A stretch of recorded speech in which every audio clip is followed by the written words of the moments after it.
Blog Talk Radio. And here we go.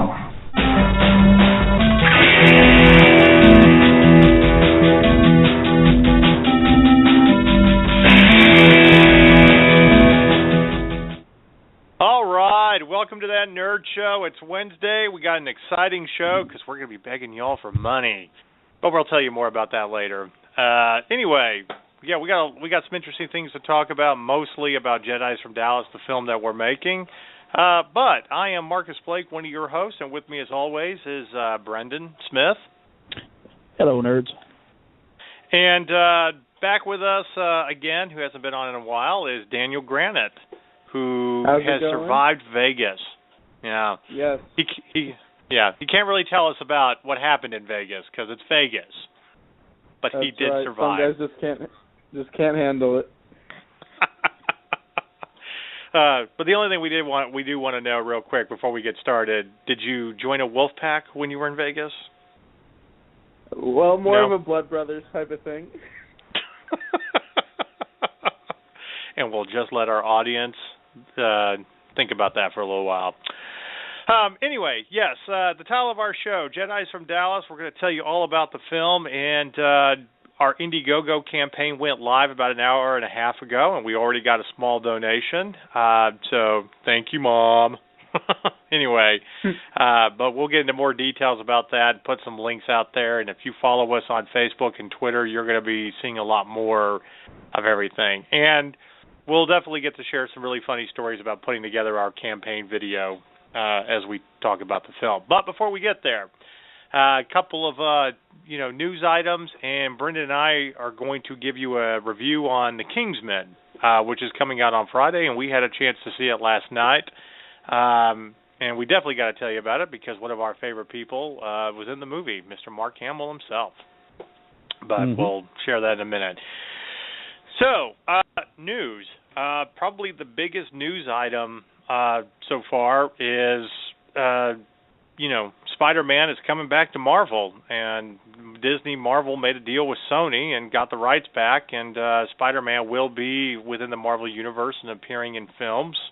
And I guess apparently he will actually be in the Civil War movie. We don't know whether it's a cameo or a little bit long, more than one shot. But as we were discussing with another outlet that we know here in Dallas, Clubhouse Podcast, and I'd like to give them a quick shout out because they're great guys, and you should, theclubhousepodcast.com should always check out their show. But we were kind of talking about that before the movie, that you can't really have the Civil War without Spider-Man. So yeah, they could have made it work, but it wouldn't have been the same. Yeah. So we're glad that Spider-Man has come over. Good things and bad things about that. The good thing is, for those of you that don't like the Amazing Spider-Man movies with Andrew Garfield, I guess he's no longer Spider-Man, and they are going to be getting a new Peter Parker. And they're actually putting Spider-Man back in high school as a much younger, hero and everything. And I guess that's a little bit of bad news if you're looking for a more established story, because if you put Peter Parker back in high school, essentially you're kind of rebooting Spider-Man yet again. So I think it's... Yeah, that's not good news. Well, I guess it all depends on how they do it. I mean, because you are talking about Spider-Man, within the Marvel Universe, and he's already Spider-Man. But they are having another standalone movie, which they announced for 2017. So, is it going to be a complete reboot because you have a new actor, or, that we don't know. I think no matter what happens, I really feel that Kevin Feige, just, the producer of Marvel, no matter what they do, I kind of feel they have a grasp on what they're doing, and they know what they're doing is right. Right. So I'm not worried about that at all. I think a reboot, I feel, you never know what could happen. Maybe they could just have him be a character. He's already Spider-Man. Maybe they won't have an origin story, and you just know that he's Spider-Man because everyone who does, you don't even have to read a comic. Everyone knows who Spider-Man is now. So they're probably just going to put him into the film. I feel like they could do that easily just because they have excellent writers and just an amazing team. Right. Well, and maybe you're right. I really about hope that. they don't do an origin. I really hope they don't, because I have no doubt that whatever story they'll do well. I'm just tired of Spider-Man's origin story. It's like getting Batman's origin story, or how many times are we going to reboot The Punisher? Look, everybody out there knows who these characters are for the most part, and those that don't, it's like, okay, here, quick recap. He got bitten by a spider. Done. Exactly. Okay, let's move on. I mean, it's kind of my same gripe with Star Wars Episode 1. All that important shit from Episode 1 could have been done in a 5-minute flashback, and the rest of it is totally inconsequential to the rest of the saga. So, right. I mean, it's just, don't do it again. Do something else. That's all I ask. And there will be more complaints about that later as we talk about the film. Talking about Episode 1 of Star Wars, do we really need Jar Jar Binks? No. Yeah. And we do kind of have to rehash that for the film, but we're going to get to that a little bit later. I just want to say this, with all the media that's, different types of media that's out there, you're doing movies based off of comic books, okay? Why can't you do just a new, comic book? I mean, DC reinvented their characters with the New 52 and have that be your origin story. So, I mean, shit, you can actually hand out the comic for free or charge people, $1 for it if they buy a movie ticket or something, but make them read it, and it gives you the information you want without having to waste time in a movie for that origin story. Right. Just a suggestion out there. So, okay, so yeah, that was really the big news, and I'm sorry, that was really the big news when it came to movies and TV and stuff. There really wasn't anything else that was going on per se, but we'll get to a review on The Kingsman. Was there any quick gaming news, Brendan? Not quite this week. There wasn't really much going on. Yeah, probably the only big thing is the game Evolve came out on Tuesday. Yeah. I will say this: if you're a game designer and you're looking for work, and you live in the DFW area, or even if you have the equipment to work remotely, contact Gearbox Games in Plano, Texas. They are looking to really expand their team for the next Borderlands game, so they're going to be hiring a lot of talent. So if you're in the business and you're looking for work, contact Gearbox. Hey. So. Yeah. And we actually have a former host with this show, one of the originals that actually works for Gearbox. Still can't get any information out of him. They keep him pretty tight-lipped, but maybe one day he'll let something slip. Anyway, those so that's little NDAs. Yeah, gosh, stupid laws. Well, anyway, that's what's going on so far. So we'll get past news, and The Kingsman. Brendan and I had a chance to see that last night, and I'm just going to go ahead and say it. I thought it was awesome. I mean, I'm not going to say it's the greatest drama ever, and it's not supposed to be, but it was an absolute fun film worth seeing on the big screen. And I thought they had the perfect cast for that movie, even with the young guys that, we didn't even really know their names. But with the older characters, I didn't find any fault with it per se. If you look at it as a purely just fun action movie in the theater. If you're looking for serious, obviously not.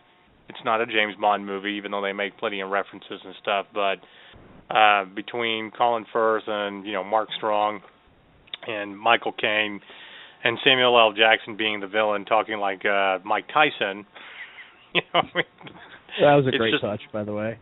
You couldn't stop laughing at that. So.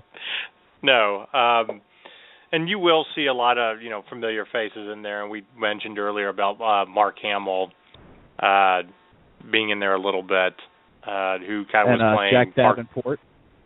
Yes, Jack Davenport from Pupling or Pirates of the Caribbean. Yeah, played Commodore. So Norrington, I believe is the name. I think that is the name. I haven't watched those movies in so long that I don't remember everybody's name. But no, I mean, again, it's not a movie that's trying to take itself serious. And the references to movies, spy movies, and especially Trading Places and everything, was absolutely fantastic. I just no complaints on this film. I would give it a good solid 8 or 9 out of 10 if you're just looking for an absolute fun film. We don't have any information for you on what it'll, for 3D, but we wouldn't give it to you anyway because we don't really, review 3D movies to begin with, unless we have to go see it that way. Seems like the Hobbit movies are always in 3D, but yeah. But anyway, if you're wondering why, it's very simple. I have astigmatism, and 3D movies gives me a headache. That's pretty much why I hate 3D movies. But I guess it wouldn't be a really good review as, yes, the movie was entertaining and then I threw up. You probably don't want to hear us say that in our review. It's like, wait, this was a comedy, not a horror. What happened?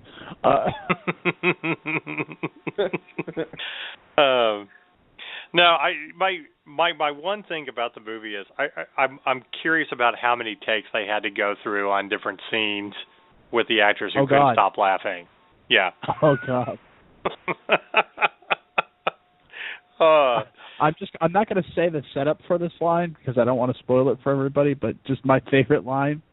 Thank you for such a happy meal.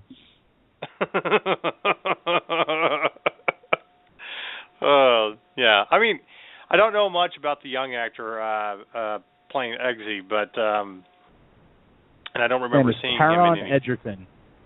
Yeah, I don't remember seeing him in anything that we reviewed or anything, but he was actually really good in this movie. And if this is one of these movies that makes him an A-lister or somebody that, is going to get a lot of movie roles, then, I would say Hollywood give it to him because he did a fabulous job, not only playing a gentleman, but also, playing the young street punk in London. So, but no, absolutely. He was in a movie called Testament of Youth with Haley Atwell, who's now playing Agent Carter. And it looks like it's that author that does all those books called Two White People Almost Kissing. At least that's what the cover is. I don't know if it's actually written by that author, but y'all know who I'm talking about. The guy who does like The Notebook and all that other stuff. Like every single one of the covers of his novels is Two White People Almost Kissing. You mean Nicholas Sparks? That's the guy. Oh, you just wanted to see which one of us actually knew the guy's name. I see. This is a setup. Basically, Hook, line, and Nicholas. Sinker, brother. Hook, line, and sinker. Nicholas Sparks is good for one thing, okay? He's good for writing movies that Channing Tatum can star in, for the type of movies that none of us would actually review and give a shit about, okay? It's basically for all the gays, for all the women that believe in romance like that is true. No, it really isn't actually. Anyway. Yeah. I think Channing Tatum's like, there is a director out there that knows me. Yeah, anyway. Yeah. Okay, Magic, go back to the stage, would you? Anyway. So, yeah, but if we have to give a quick, again, good review on The Kingsman, I would give it a good 8 or 9 out of 10. I would give it a 9 out of 10. I loved it. I really did. Like, here's how I describe it. I was very excited for this movie when I saw the trailer because it just looked fresh and it was a throwback to crazy over-the-top spy stories from the 60s like Man from U.N.C.L.E. and stuff like that.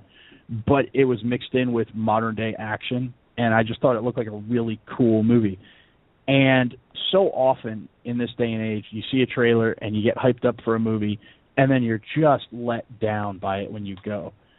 And this time, it exceeded my already high expectations.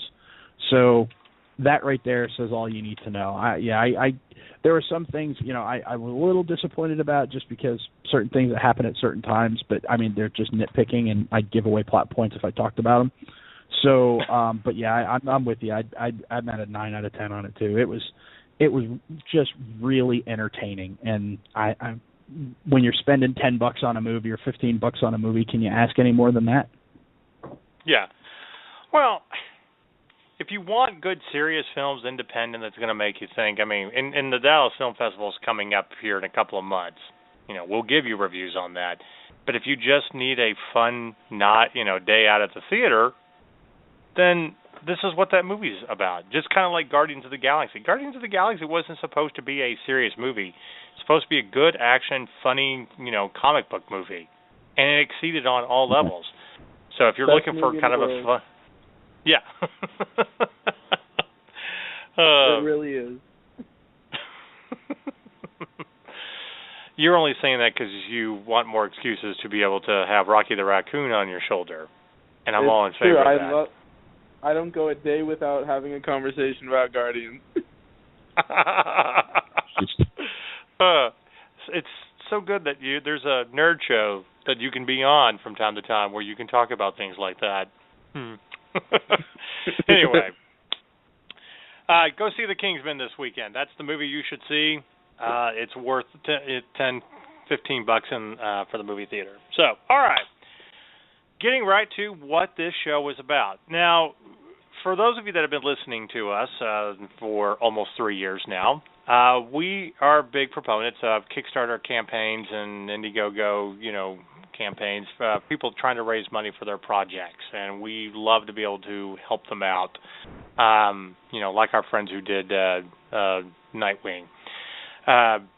So tonight is no different. We're doing a show about that and helping a campaign raise money, but it's about us because we've told you guys a little bit about what we're doing, about what our next big project is, but now we get to spend basically the next 45 minutes telling you and, convincing you on why you should donate money to our Indie GoGo campaign. Ever since we've been talking about Disney buying Star Wars and doing a couple of Star Wars roundups, we've been throwing around the question, can we really be excited again, even though Disney took over and they're making a movie and they got the original cast back and Lucas won't be involved, and they basically tossed out his ideas for the next trilogy. But, it's just because it seems like it can be good doesn't mean it is. So it's a very big question, and we haven't really fully answered it yet because we haven't seen the film. Last year, we came up with the idea that we really should shoot a documentary about our journey leading up to Episode 7 because Brendan and I, we're fanboys. We're Star Wars fanboys. But because we do this show, we do throw logic into our arguments. We're not going to like something and have the wool pull over our eyes. If it's a bad movie, we're going to tell you it's a bad movie. And even though we don't want to admit that there are such a thing as bad Star Wars movies, there is. We live in a world with bad Star Wars movies, and they're called the prequels. So, especially Episode 1. Yeah. Getting back to why we're doing this journey and why we're hesitant to be excited. We want to be excited, but we just don't know if we really can be. We're going to go see the film because it'd be a slap, in the face as a fan if we didn't. But again, we're hesitant. So anyway, we came up with the film Jedis From Dallas, and it is a fan's exploration on why we love Star Wars and if we can be excited again, all from the perspective of media, fan groups, and experts here in Dallas. And we have broken the film up into 7 different parts, which we're going to tell you a little bit about. We actually started shooting last year with the teaser trailer being released in the theater. And we thought it would be a really cool idea to actually shoot the very first shot of the movie of us going to the theater, paying for movie tickets to watch a 90-second trailer that we had already watched 10 or 11 times online. And we did.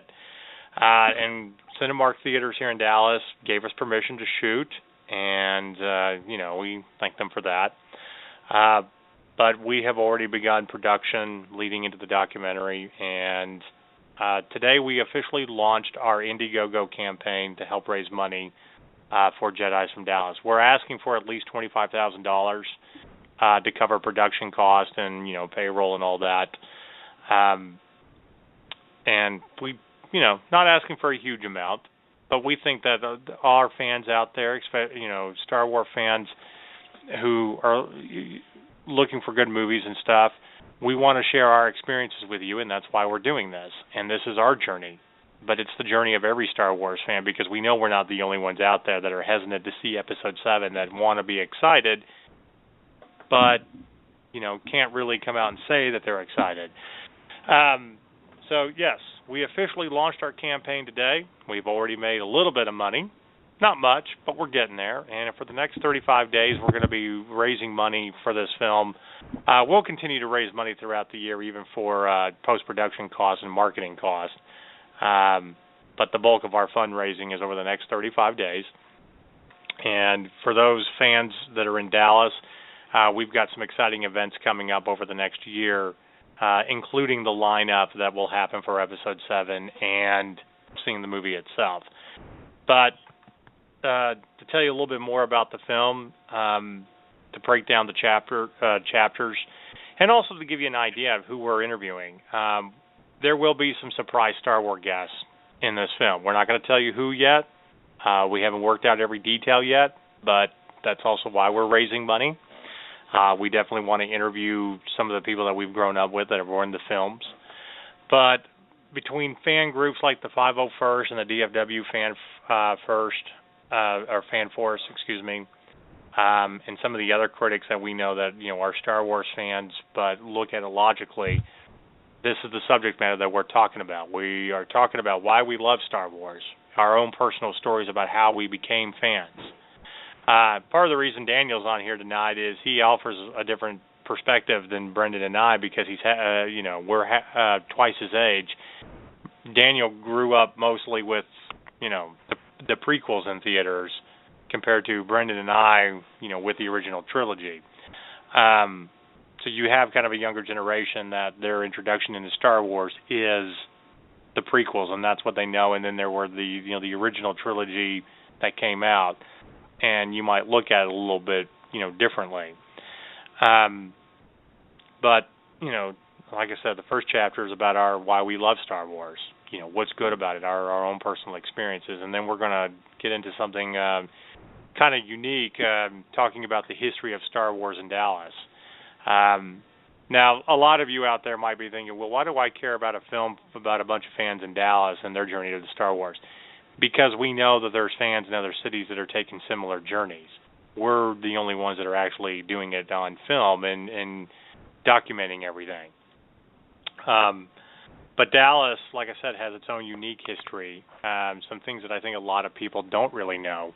The history of, or the fact that Dallas, Texas was actually one of the very first cities to get Episode 4 in 1977 on the opening weekend. Theaters didn't want to book Star Wars because they didn't think it was going to be very good, and Fox Studios actually had to bribe a lot of theaters, so to speak, by, if you wanted to book this other movie, Into the Night or something that had Donald Sutherland in it or whatever, then you also have to book Star Wars. And, a lot of towns only had like one big theater where everybody went that actually sat like 1,200 people. So, Daniel, you're from Dallas, right? Like, you grew up here? That's right. So, I don't know if you're old enough. I mean, do you or if your parents remember the old North Park 1 and 2 theaters near the North Park Mall? Yeah. It's now the Big Dave and Buster's. Oh, yeah, definitely. Yeah, we used to go there. I remember when that closed. Yeah.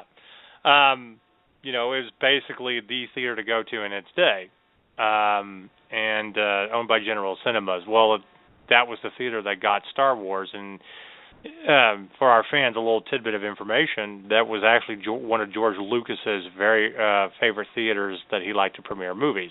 It was also the second theater in the country to get the THX sound system. Obviously, the first one I think was like the Chinese Grauman Theater, but the second one was Dallas. And when they did little more history, when they did the very first showing of Jaws to everybody, and that's when they knew that it was going to be a hit. They did it here with executives and fans right in Dallas, Texas.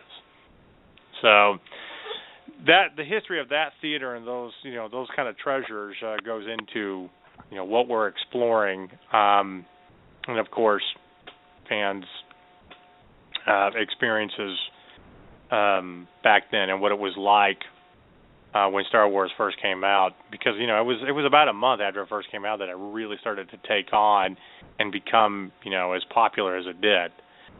So, but that's a couple of things that we're getting into, and of course we will go back into the prequels a little bit and talk about.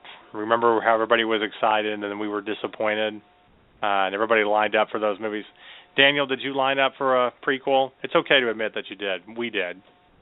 Definitely for the third one. I think we were in line for almost maybe 8 hours, 10 hours. Remember, I was 10 years old, so sitting a 10-year-old down for a while dressed up in Anakin's garbs is a bit of a challenge, and I was excited.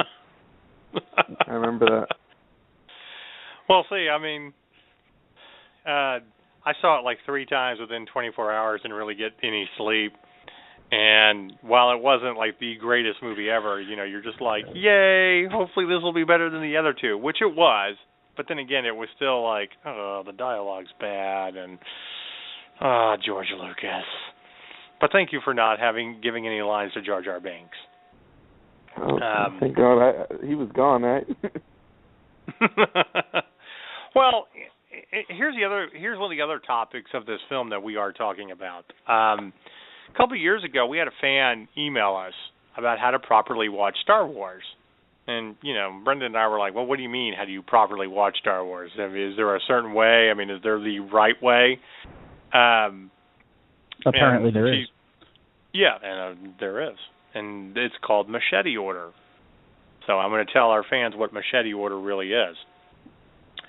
You start with episode 4 and 5, obviously. You have to start at the very beginning of how they were released. Because if you've never watched Star Wars and you're a newcomer, then you don't want to ruin the awe and the surprise of, Darth Vader's big secret and being Luke's father, and stuff. But you completely negate episode 1. You don't even really need to watch it because it's so bad. Except if you want to, if you want to watch like the lightsaber duel at the end, because Darth Maul is pretty cool with the double-bladed lightsaber, that's fine. But you watch episode 2 and 3 and you kind of treat it like Luke is having a forced flashback and seeing what really happened with his father and how he became Darth Vader, after he found out the truth at the end of Empire Strikes Back. And then you watch Return of the Jedi and you end the saga on the movie that you should end it on. But if you watch it that way, the prequels are not that bad. That sounds really cool. Like, I never even thought about that. That's awesome. Yeah, we had never thought about that either until someone told us.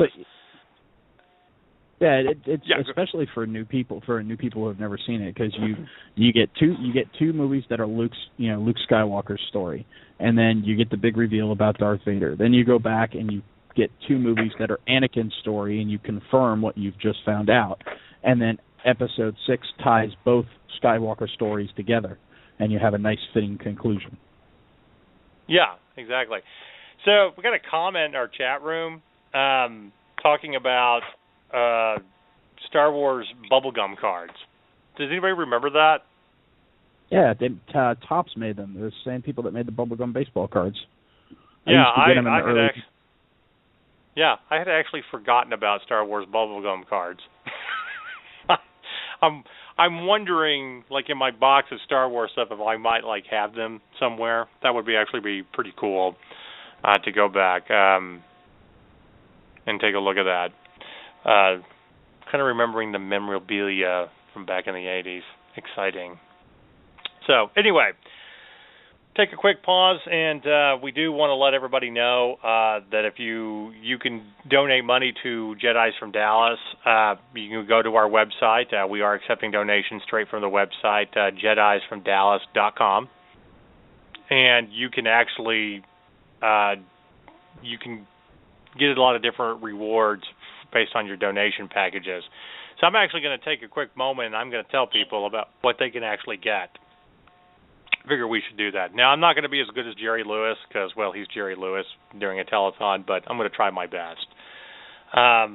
So, anyway, the minimum that you should donate is at least $5 because I like to think that we're worth $5. Daniel, do you think that we're worth $5? According to my Jewish calculations, a lot more.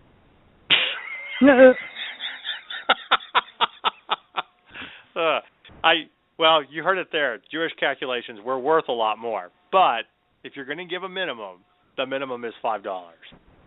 And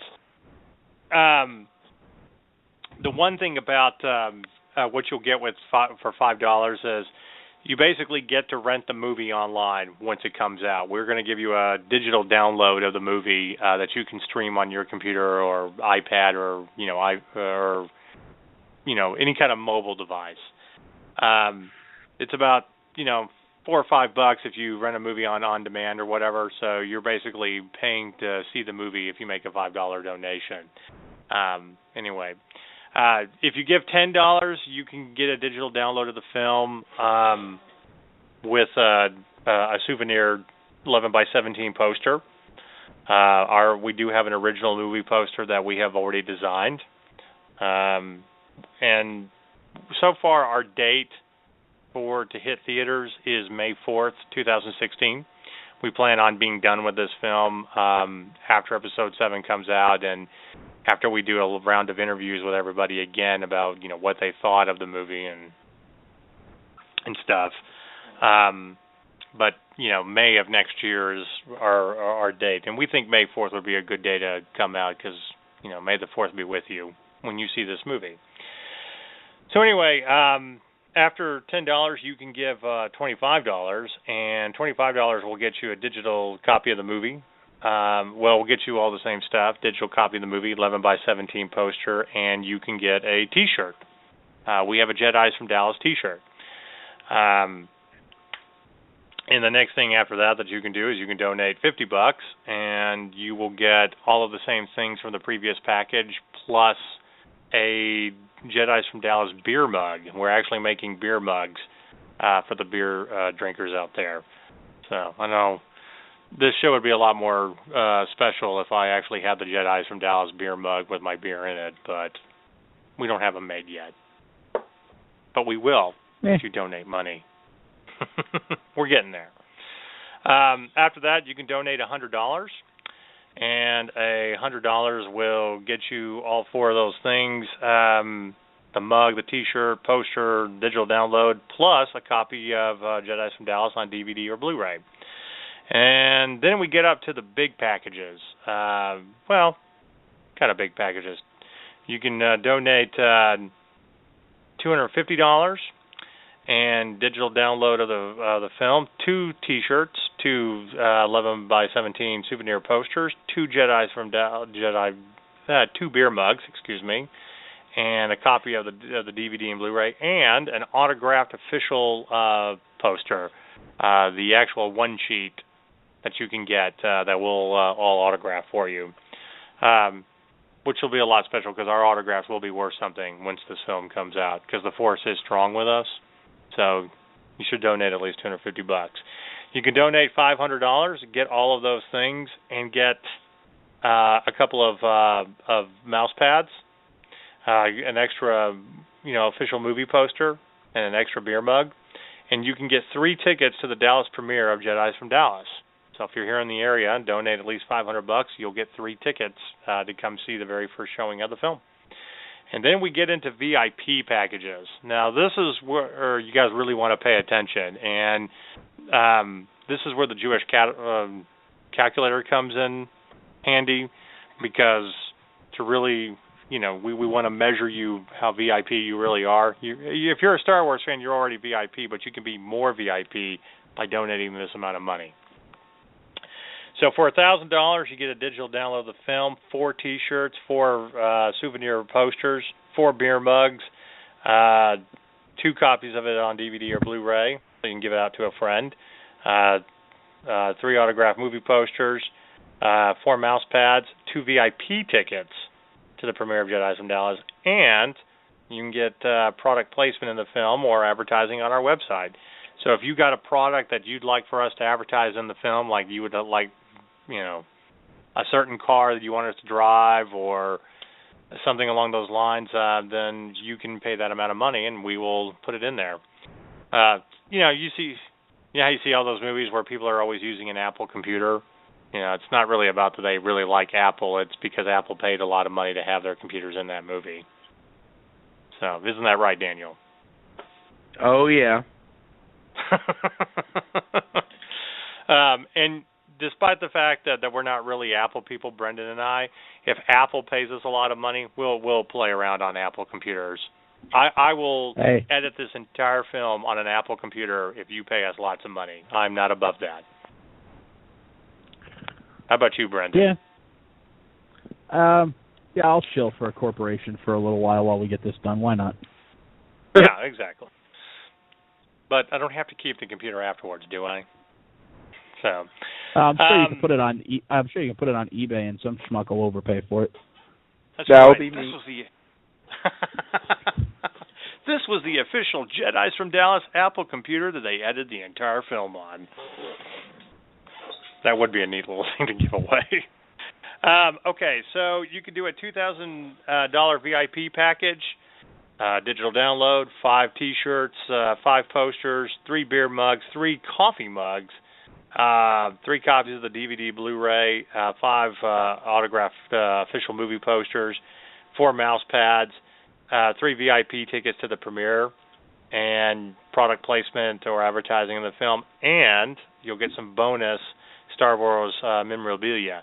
We haven't figured out what that's going to be yet, but some memorabilia from Star Wars we're going to throw in there into that package for you. Something that you can keep in a box and save, and it'll be worth lots of money. Or maybe we'll just get you something that is already worth a lot of money if you donate the right amount. Again, we're not above taking your money to fund this film. Because if we don't have enough money, then we can't really do this film, and our journey ends, kind of early. And we don't want that to happen. Okay, so you can do a 3,000 VIP package, digital download of the film, 6 T-shirts, 6 souvenir posters, 4 beer mugs, 4 coffee mugs, 3 copies of the Blu-ray DVD, 4 autographed movie posters, 4 mouse pads, 4 VIP tickets to the premiere, product placement, bonus Star Wars memorabilia, and that is when you get to actually have a producer credit in the film. So if you're a producer, if you've got a production company, anything, and you want to actually help us produce it, like there's always lots of producers on different TV shows and movies, donate at least $3,000 and you get that producer credit in the film.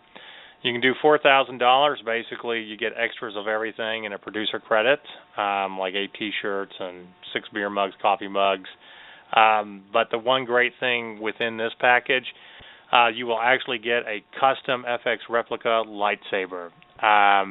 We are going to actually contact some companies and have a customized lightsaber made for you as part of your experience with Jedis from Dallas, because there's probably going to be a couple of them in this film. And, of course, bonus, memorabilia and product placement and a producer credit. $5,000 gets you everything, a little bit more, producer credit, and a couple of custom lightsabers. And you will end up with 6 VIP tickets to the Dallas premiere. And then, of course, our last package is you can do $10,000. And you will basically get like your film company credits. So if you want to help raise money and actually have your film company in association with what we're doing, you can do that with a producer credit. and basically get 8 VIP tickets to the Dallas premiere of Jedis from Dallas, and 3 custom FX replica lightsabers, and all the goodies with T-shirts, beer mugs, coffee mugs, and stuff like that. There may be more stuff that we give away later on down the road, but for right now, this is the big stuff that we're giving so far, and we have a lot for the VIP packages. So, and I've been talking a lot. And Brendan, what about this project that really excites you since we started it? Well, I just think it's just going to be interesting to look back when it's all done and see everybody's expectations versus what they think afterwards. I'm really looking forward to see that, and then just talking to some of the people we know here in Dallas that are connected in the industry, and especially some of the older folks who were around and were teenagers at the time that or in their 20s even when Star Wars came out, and just kind of getting their opinions and because they've gone through this hoopla twice now with Star Wars movies and a new trilogy coming out. So it's just going to be interesting to see everybody's opinions before the movie and then how they change, or if not at all, after the movie. So that's right. Really what I'm looking forward to the most. Yeah, I think that's a good way, of kind of looking at it. I agree with you. I mean, you always have so many expectations going into something, and then after it's all said and done, how things have changed, how your perspective has changed, and again, it does come down. I mean, are we really going to be that excited about Star Wars after this film is done? Because the thing is, it could suck. We could be disappointed again, and if we're disappointed one more time, do we? Honestly, if we're disappointed with this, I'm very scared for J.J. Abrams, because he will have ruined Star Trek and Star Wars in the same decade. Yeah, dude, be somewhere else. Like, hire personal security. I'm not issuing it a threat. I want to get that out there because the NSA and the Secret Service, they're all listening. But excuse me while I put on my tinfoil hat. Anyway, but I'm not going to do anything to the guy other than curse his name on the airwaves. But somebody is probably going to do something stupid. So JJ, I beg you from the bottom of my heart, every ounce of my goodwill towards you, don't fuck this up. Yeah. That's all I can say to you, brother. No pressure, JJ. No pressure whatsoever. Daniel, since you're a young budding actor and going to be working on this film with us and everything, what excites you about Jedis from Dallas? Now that you're a college lad and get to do a new movie and be a part of this experience. Yeah, what I'm just excited about is that you look at it in the long run, that you do something that you really care about, in this case Star Wars, and at the end of the day you get to, I think the best feeling, what I'm excited about, is you get to see the final accomplishment of the project and just sit down and say, can you believe that we worked this hard and did this much for something that we're this passionate about? I just think that's what I'm most excited about, is that when you really care about something, you put all your effort into it, and at the end of the day, it will definitely show, because that's what you care about, and that's what I'm excited about the most. Well, and you kind of hit the nail on the head there. We're not expecting to be millionaires by making this film. We're not expecting to win Academy Awards or anything like that. This is an independent film, and granted, we don't even know how many people are actually going to see it. It could be, it may not even be a profitable film, but the journey itself, the experience that we're going to have with it, and this is the first movie that I've actually officially, feature length that I've actually directed, so there's kind of on-the-job training, and, we want to give a special shout-out to, people like with Little Spark Films, who's also helping us with this, to Joe Manco and Busy and Joe 2, as we like to call him. who worked on the campaign video and stuff. Again, we don't have any illusions about what this really is. It's just we're getting to make a Star Wars film. We're getting to share our experience with the world, and there's going to be a lot of work throughout the year. But I am very, very excited about, like you said, the final product. What is this going to be? And, are we going to be satisfied? Again, as a storyteller, to be able to get to share my stories with people, I think that's a pretty special thing, and this is just one more story that I and Brendan, are being able to tell, and with Daniel, who's going to be working on the film with us and stuff. So yeah, I mean, it's great and stuff. Daniel, how old were you when you first saw Star Wars and like the original trilogy? Probably about 4 or 5. I remember, and it's funny that you just said that because I actually have the 3 VHSs of Star Wars in my closet right next to me, and I'm like looking at them right now. And my dad brought them home, and he said, you should watch these. And I was like, why? What's it about? And back then when you're a kid, you want to see cartoons or nothing. So my dad's like, don't worry, it's a good film. He puts in the 4th one.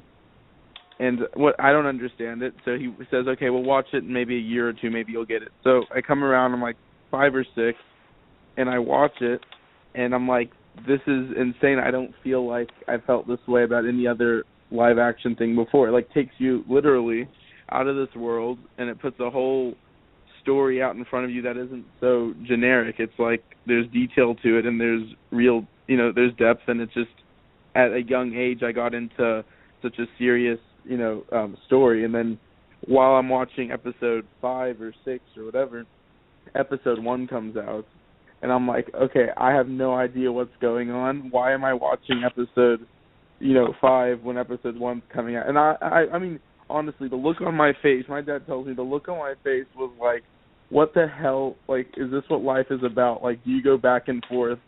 And I was so confused. I'm like, Where's Luke Skywalker? Where's Indiana Jones, Dad? Where'd he go? And I'm just like, it was just a huge mess. Yeah, exactly. So you can understand, it was a huge mess for me. But as soon as episode 3 came out, everything made sense. I was like, oh, okay, so that's the guy who has the inhaler. My dad's like, no, that's Darth Vader. So, yeah, so, I mean, I enjoyed, I mean, you're right about the whole, when you grow up at my age as opposed to back then, I don't think the first one is extremely terrible. Do I think it's good? Hell no. I'll never watch it again. But I think the third one is amazing because I was never been more excited. I think the second one is very good. And the original 3 are just, perfect because I am a fan of old fashioned movies, and it doesn't need CGI to have a good movie. But yeah, I think you're right about how people my age and kids growing up today, they're watching the Disney Channel show of Star Wars Rebels or something like that. So it's continuing. Hey, I'm watching that. Oh, okay, all right. Not just kids. I'm watching that. Well, right, I'm just saying because it's on it's on Cartoon Network or Nickelodeon. I'm saying even kids nowadays are growing up with the 6 movies are already out, and they're just meeting these characters on television. So it's like you kind of just have to jump the train and explore it. You can't. I feel like now you can't really just start from the beginning. You know what I'm saying? Right. No, I agree with you. But then again, I mean, Star Wars. Not only is it about those who have a big imagination and stuff like that, but it while it might seem like it's just a kid's story, it's also a very adult story. I think it's something that you can share together and still appreciate when you're 10 compared to 35. So right. I don't think there's any shame in watching Rebels. I mean, I look forward to being able to introduce my nieces and nephews to it. No, trust me. I watch Ultimate Spider-Man and Avengers Assemble on Disney. Also, I was just saying that, kids, let's say they haven't seen the films, but they see the TV show. I'm just saying that's another way for them to get into the franchise. That's all Right. I'm saying. Speaking of a way to get into the franchise, and I'm remiss for not mentioning this during news, and it is Star Wars related, but and I put it up on the Jedis From Dallas Facebook page. But right now there's a Star Wars Humble Bundle. You have 5 days and 14 hours left to jump on this. You can get 12 Star Wars PC games for $12. Proceeds go to the Star Wars Force for Change Foundation and UNICEF. You can get both Knights of the Old Republic games, Jedi Knight, Jedi Academy 1 and 2, both Force Unleashed games, Dark Forces. It's Battlefront 2. I mean, for $12, that's a whole lot of gaming. So go check it out. It's for a good cause, and you get a whole lot of Star Wars goodness. So. God, having great memories, with those games. So, while we are running out of time, again, I want to tell people you can go to jedisfromdallas.com and read. We just updated our site with new stuff about the Indie GoGo campaign. Of course, you can go to Indie GoGo and type in Jedis from Dallas and find us. There will be stuff all over city, ads and social media. We're definitely going to keep you apprised about what's going on with this campaign to raise money. But some of the things that we're going to be doing throughout the year is we will be having a video blog of production, people that we're interviewing and how this is working. We'll be doing that once a month. But we've got Star Wars events coming up. And, in fact, for those that are in the Dallas area, March 21st will be our official first Star Wars event. It's going to be a Star Wars spin night. We got a really great DJ spinning some Star Wars music, and we're going to be raising money for this film, dancing, and and we're going to try out a new Star Wars drink that we're inventing. Yes, it will be good. I know a lot of you are already thinking out there, this doesn't sound very good. You're inventing drinks, and it's not going to be blue milk, we promise. No blue milk. No, it won't be. It won't be. It will be something with whiskey in it. But trust me, you're going to like it. And something like, Han shots first, like little shots. The Han shot first, shot. Nice.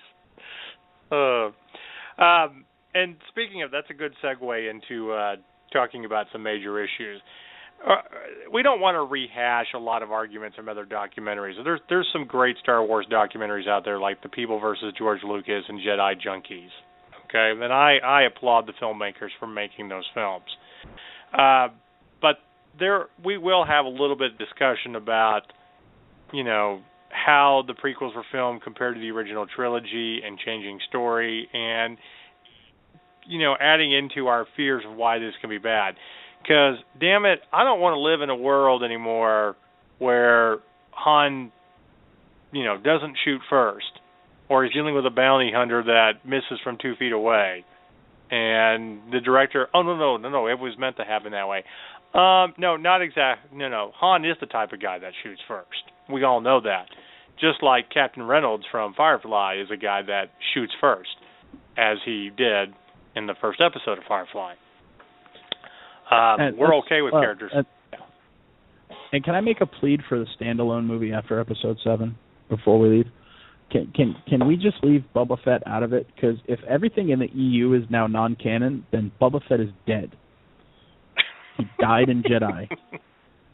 I'm sorry, but they have turned this guy into like the end-all, be-all. All he was a cool prop. This guy, baddest bounty hunter in the galaxy, he got killed by a blind dude.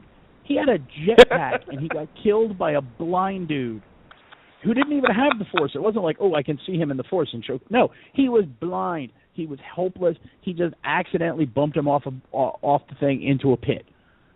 He is one of the worst characters in Star Wars. Leave him out of the standalone films. There are better stories to be done. Yeah. Besides, like Jar Jar a pretty shitty. Yeah.